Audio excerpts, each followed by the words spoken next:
it's true that the war is never over.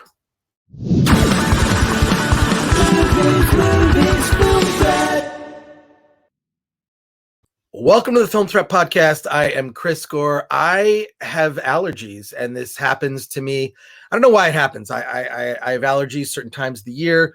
The fun part is when you have allergies and you're kind of, sniffling in public and people look at you a little strange. They look at you really strange now with all the craziness that is our new normal, as they say. So I don't know. I'm kind of embracing my allergies at this point, and I kind of enjoy making people feel uncomfortable. And speaking of making people feel uncomfortable, the underground film movement of the 80s, 90s that sprung from New York City included a cast of filmmakers and characters that are, to me, resonate to this day. And people like Beth B, Richard Kern, Nick Zed, and Lydia Lunch, who had such an influence at that time. It's a real treat for me today to interview Beth B, who has a documentary about Lydia Lunch that is in theaters. It is available to see. She'll tell us how you can see it. It's played film festivals. This is a remarkable documentary that really is sort of a window into that time and its influence and how it's continued to influence other creatives till today. Beth, you knew Lydia Lunch back at that sort of pivotal period in the, when underground film just took root in New York.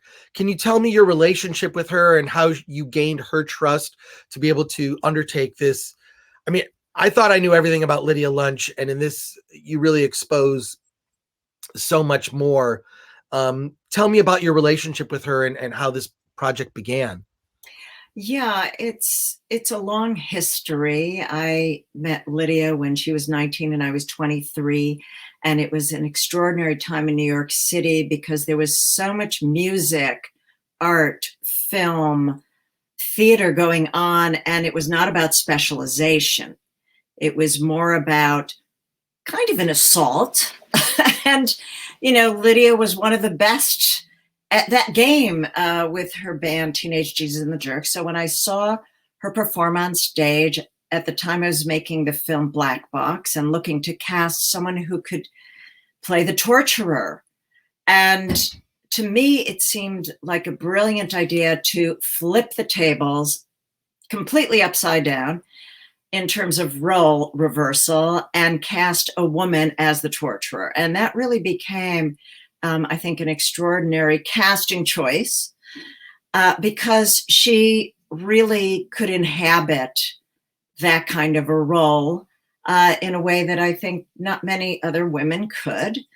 And that was the beginning of our working relationship. And we've sort of stayed in touch and worked in and out through the years, 40 years. And, working on different projects together. My themes have been very much, I've done films about juvenile sex offenders, about intergenerational trauma from war, sexual fantasy, disturbance, sexual abuse. And, in some ways our themes have sometimes kind of merged into the same concerns or similar concerns. And so those were times that we ended up working together. And it kind of seemed like the right time to do a film about Lydia after the last couple of films. I actually went out of the independent filmmaking scene in about the year 2000 because I could not make any money and couldn't survive that way anymore. And there was no support for independent filmmaking. So at least the ones that I was trying to make. So I went into television and produced and directed documentary hour-long programs in television, had an extraordinary time there for about 10 years, but then felt like I had to get back into the underground and make my completely uncensored movies. And so with this move back into independent filmmaking, really looking at, I guess again, the misfits, the outsiders, which is what attracted me to New York City in the late 70s. I made my film Exposed, which was about the underground performance scene. There was a lot of burlesque performers, but they were artists who did not find any stages for their performance art anymore. And so they took the stages of the burlesque performance and really used burlesque as a vehicle to express some really intense social, political ideas. And then after that feature, I did Call Her Applebrug, which focused on the artist Ida Applebrug, who is an extraordinary artist. And also within her work are a lot of themes that I'm interested in. And then it felt like, doing a film about Lydia and coming to a point of realizing that even after 40 years, so many of the things that I've been really hammering, so many, content issues, and that she also has been speaking about, so many of them are completely relevant today. So people say, why are you revisiting? I'm not revisiting these things. Lydia is not revisiting, as the war is never over. These things are still plaguing our lives and our well-being. So that's what kind of brought me in a way back, but it's not back. It's sort of full circle in a way. I totally relate to that, especially the not making money part, because I've been doing this since '85, covering underground and indie film. And I feel like it's always a battle if you're going to try to make a living, especially in independent film. Mm-hmm. What I admire about, what I really admire about Lydia, and I'll just briefly, I met her once in Detroit. She had come to do a reading, and it was profound. What struck me were two things. One, she's small, tiny. I mean, she's short. I'm 5'10". She's got to be maybe 5 foot. And her presence was as if she walked in 10 feet tall. I mean, she blew my mind in terms of how intimidating she was and what a presence. I don't need to tell you that. What I admire about her and her work is she has taken her trauma and she has made it very clear that she's not going to be allowed to be labeled a victim. In fact, her attitude is fuck you. And it's I think it's counter to the narrative that a lot of people speak today. She has sort of taken control of it and has a completely different message. She's not allowing the trauma necessarily to define her, but also she doesn't play that victim. It's a very different way of perceiving things that happened to her in her past. She's very upfront about it. And my God, your documentary really details, I mean, much of her early life, which I thought was incredible, things I did not know. And then shows her performance and how it's influenced people today. How do you see that? This is the thing that I'm really curious about, is that what she speaks is very different to what is become common, where victimhood is almost celebrated. I don't think that Lydia, I feel like your documentary doesn't really confront those ideas. In what it does is it just explains what Lydia's ideas are, but it's very counter to what's out there now. Can you speak to that? And then how audiences have responded? Because I found it amazing, but it's not really new to me necessarily, Lydia and who she is. It's the fact that she's remained who she is in light of how the times have changed in a way that I think is disempowering, whereas Lydia to me is about empowerment. Empowerment. Well, I think that there's a long journey in terms of trauma and disturbance. It doesn't just like, oh, you work on it for a while and it's gone. And and I think that's very clear in the film towards the end when, Lydia says something about, it stays in the body and the mind. And, you have to be vigilant, because even no matter how much therapy you do, no matter, how introspective you are about the things that have happened to you in your life that have caused disturbance, it lives on. And it's how we choose to behave and deal with it, which is critically important. And so she chooses the way that she chooses to deal with it. I'm a documentary filmmaker.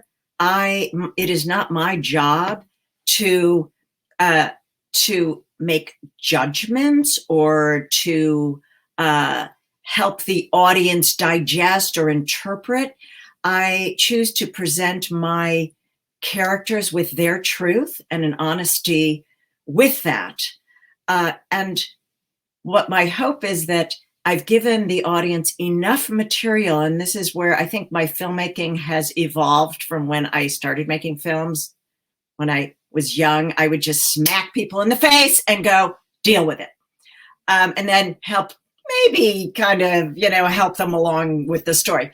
But I've become, I think, a little bit more sensitive, and it's important to seduce and lead the audience into difficult subjects with a certain amount of information and setting things up. So I feel that I've done that in the documentary through the course of the documentary. And, luckily I had excellent people that I interviewed who helped that journey. So it's a very complex thing in terms of being a director of documentaries, because of course I'm choosing what pieces to include, what to edit out, how to weave things together. And it's not so much, am I thinking about the audience? Am I thinking about Lydia?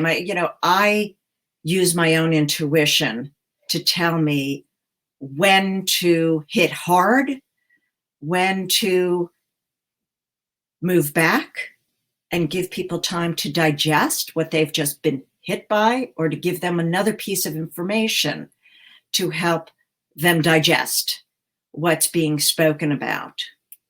I will say I kind of miss those films, the films that you made. Richard Kern, who's actually featured in your film, who of course directed short films with Lydia, such as Fingered and whatnot. But I do miss that kind of like, just give it to me, just punch me with it, or hit me with ideas or whatever.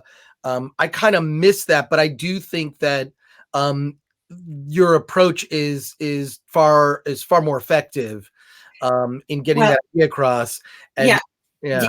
Well, and I have to interrupt because, some people I know, like after they saw the film, they emailed me and said, my God, I felt like a bomb hit me and I had to lay down for like an hour afterwards. So it's more of I feel like it's a cumulative effect rather than just a hard punch and then let them go their way. And I think that it's more impactful because it's more psychological in the way that I approach filmmaking right now. And it's probably because, I'm older and I feel like I'm wiser. And also, I don't want people to run from the room, which was my, I wanted to completely alienate and brutalize people when I was younger because I felt like I had been. So, but that's reactive.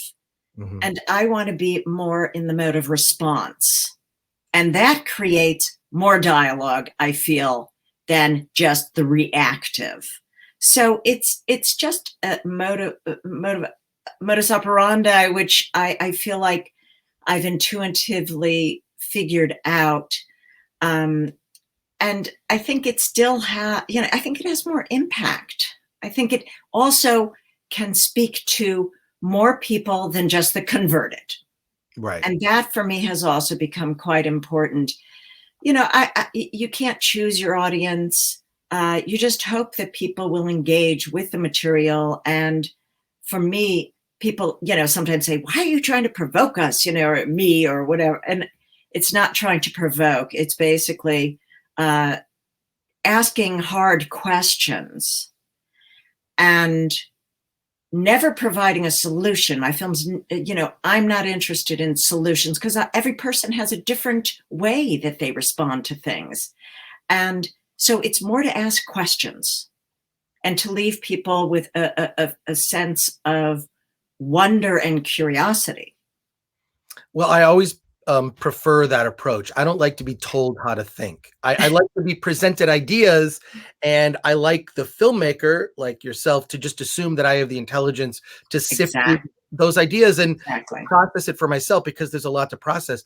What I also love in the film is you included this thread of a gentleman who discovered Lydia's work and integrated it into his music, his DJing, and he you know, it's sort of like he's the next generation. Yes. I believe Lydia influenced, and the inclusion of this of him in the film, I think, is really profound in the sense of, like, look at how her ideas have resonated to today's generation, which many would, you know, if confronted with Lydia's ideas and not knowing much about her, might push back, and he fully embraced it.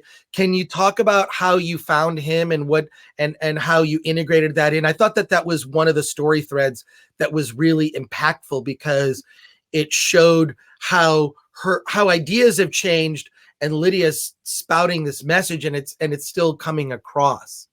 Yeah, that's a really good question. That was Nicholas Jar, really phenomenal and quite well-known musician, DJ.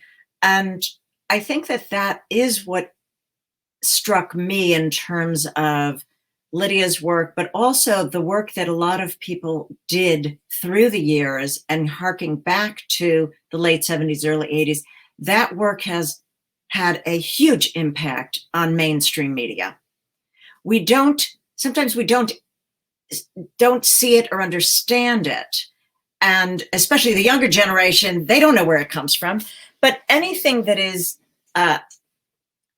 comes from a more extreme place, which in the late 70s, early 80s, the work that was being done then by some people, it was extreme and it was disturbing and perhaps revolutionary in a sense. And anything that is within that realm is often, you know, usurped by the mainstream media and rendered harmless in that way. So suddenly, you know, there were like ripped jeans and leather jackets. And I remember there was a New York Times review of the film The Offenders that I did.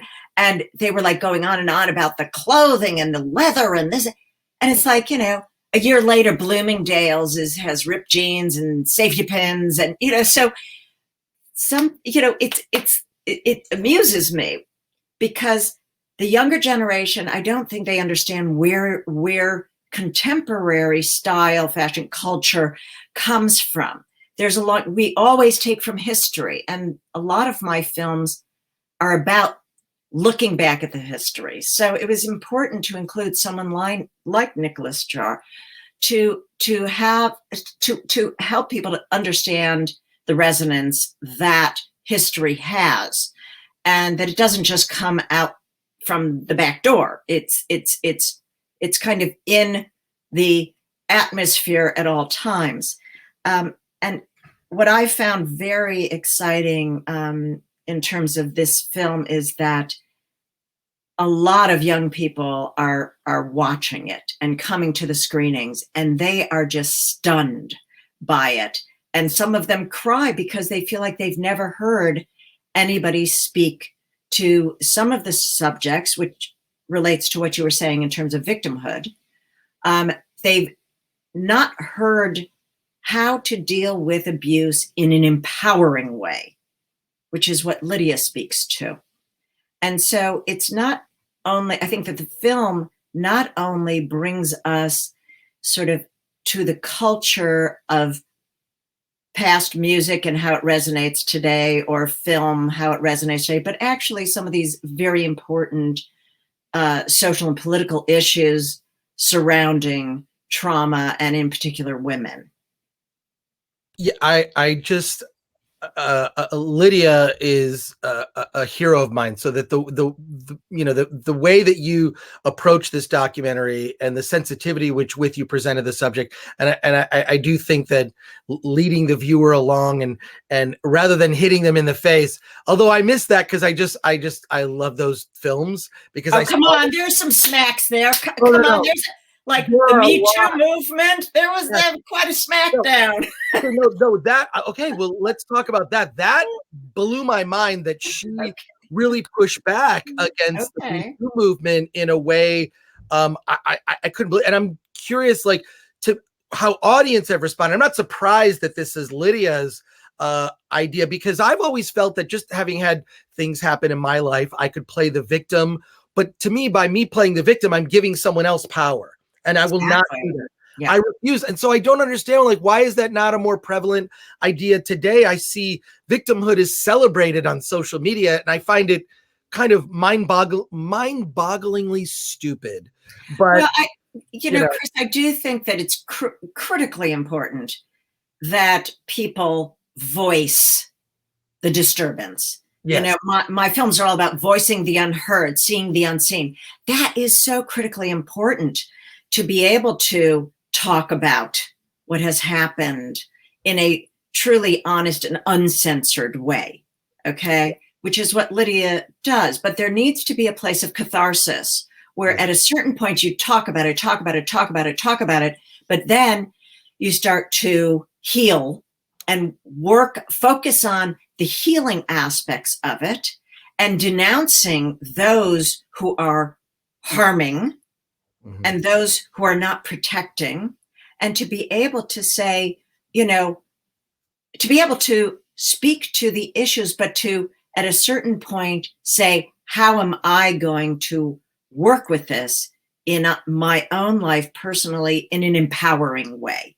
And so I think that, some people said, why did you include that? And again, it's not my job to censor the work of the people who I am making the film about. For me, it's critically important to hear what they are saying, because that, no matter how brutal it is, that's what's going to create dialogue. That's what is going to create some kind of, upheaval. If you're getting upset, great. Now think about it, look at it, because unfortunately, I feel like the Me Too movement is great. I do think it is great what happened. Okay. But that's been happening since the caves, go back to the caves. I mean, there's a brilliant film by Ida Mae Parks. It's called Bread. And that was made in 1918. She was the director. Extraordinary film. And it is the Harvey Weinstein story. 1918. Okay, so this stuff is not new. And that is what we have to do, is look at, the history and be able to speak about it, not just on one note. And that's what I feel what happened is it simplified this issue of abuse and, the perpetrators and the victims and all of that. It simplified it and made it one story. It's not much, and it was many stories being told, but we then have to examine, how do you move forward from that in an empowering way? And I think that is what I try to locate and provoke in a way in showing that scene in the film. And then Lydia then goes to explain it afterwards. And that's also something nobody speaks about. People speak about the perpetrators and pointing the blame there. But she then talks about her mother who didn't protect her, and nobody talks about that. And to me, that is so critically important. And it's very much about the responsibility does not just lie with one person. The responsibility lies with all of us speaking out. So, it's a complex matter that, when you bring these things out, whether you agree with it or not, and that's the thing, as a director, I don't necessarily agree with what all the people in my films are saying or doing. The film is a vehicle for discussion of difficult things, and that's what my films are about. And so Lydia, of course, is a perfect subject. She is. What I like is what disappoints me is there's almost like with so many of the issues today, there is one acceptable opinion. Yeah. This is the opinion that we're all willing to accept, and there's no room for dialogue about opinions that divert from this is the opinion you need to have. And I feel like lemmings, so many on social media just accept that as the one and only way to think, and there's no nuance. And Lydia brings nuance. Mm-hmm. Well, it's exactly, I mean, we are taught to go with black or white, right or wrong. To me, it's the gray areas that are the most important ones to really look at. And that we, you know, as soon as we go to the right and wrong, black and white, we are taking sides and we are declaring battle. And that's not the battle to have. It's the gray areas. That's where we find the subtleties. That's where we can find a way to identify with each other. So tell me, how can people see the film, get more information? Okay. I assume you have a website. Yes, there's a website. It's lydialunchmovie.com. Really easy, lydialunchmovie.com. I also have, for more of my films and artwork, you can go to bethbproductions.com. So that's bethbproductions.com. And you can also go on to Kino Lorber's site. That's who our distributor is. They've been extraordinary. They've actually acquired my entire library of over 30 films. And they're restoring them, even the old Super 8 films, my 35 millimeter films, they're restoring them all, and they will actually be available. There will be, you know, box sets and all of that. So look forward to those. Right now, the movie is in theaters across the country. It's starting to get out to Europe, internationally. And one thing that's super exciting is it's going to be on VOD and, you know, all of, you know, streaming, this and that, DVDs. And that's going to be August 31st. And if you are in New York, I want you to look at the bus shelters and the subway cards inside, because we have advertising through Made in New York, funded by New York City, to have our efforts for the VOD on that and the DVD. So, you know, a lot of exciting things happening with the films, you know, beyond my wildest dreams. And, you know, film is a collaboration, and I have so many people to thank, all the people who worked on it, Lydia and Kino Lorber and all the other people, you know, and you. Thank you so much for having me, Chris. Really appreciate it. Well, it's amazing. It's amazing to see your journey from underground superstar, in my opinion, to now kind of being accepted, you know, via all the you know, these, you know, this advertising in New York, and having the film get a wide release. I mean, available to see. I remember it was a journey just to see your movies was difficult. You know, you had to get the VHS tape or be in the right place, right time in New York. And for me, just as a young indie film admirer in the 80s, to discover your work and Richard and everyone from that movement was really had a profound effect on me, to the fact that I'm still doing this today, right? Like here I am still, I mean, and still, we need you, Chris. I mean, we got, you know, the New York Times and Rolling Stone, but, you know, we depend on, you know, the commitment of people like you and Film Threat. So thank you so much. Beth B, thank you so much. And you have to see Lydia Lunch, The War is Never Over. Beth B, thank you so much for being on the Film Threat podcast. Thanks a lot. Bye, Chris.